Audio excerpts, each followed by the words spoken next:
Nous avons dit qu'il est important d'avoir dans la leçon biblique une seule vérité, une vérité centrale. Et nous sommes en train de réfléchir à comment sélectionner cette vérité. Un premier critère de choix, il faut que ce soit une vérité qui ressorte clairement du passage biblique.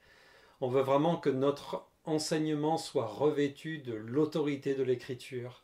Et il faut vraiment chercher à communiquer quelque chose qui est clairement enseigné par le récit. Le deuxième critère de choix, c'est que nous allons prendre en compte le besoin des enfants. On est amené à enseigner des enfants dans des situations très variées.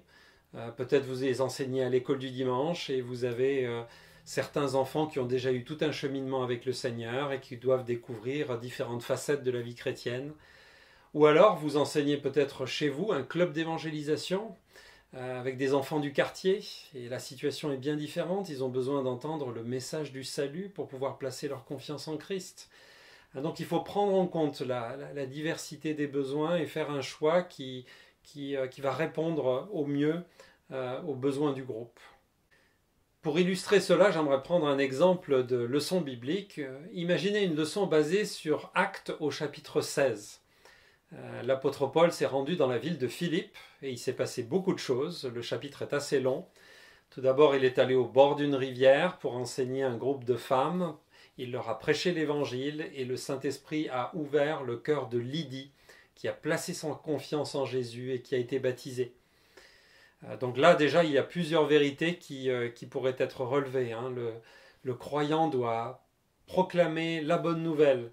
Le Saint-Esprit seul peut ouvrir un cœur.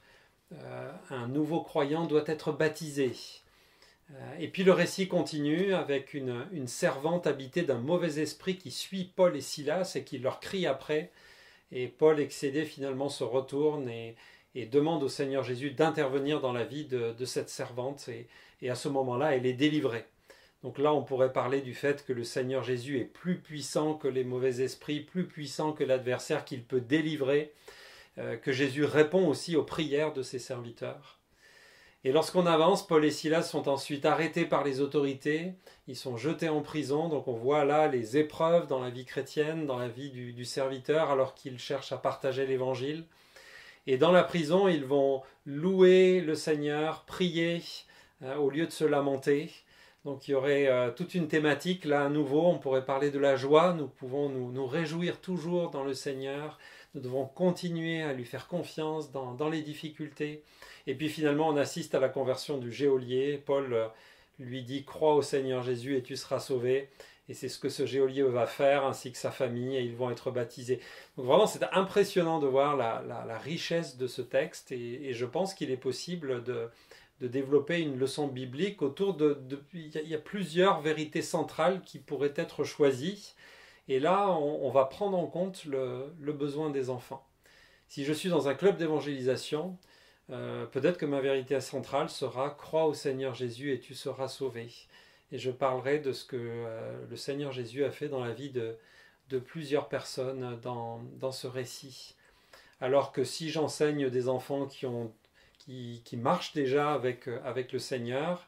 Peut-être certains d'entre eux ont été confrontés au problème de l'occultisme ou m'ont posé des questions à ce sujet.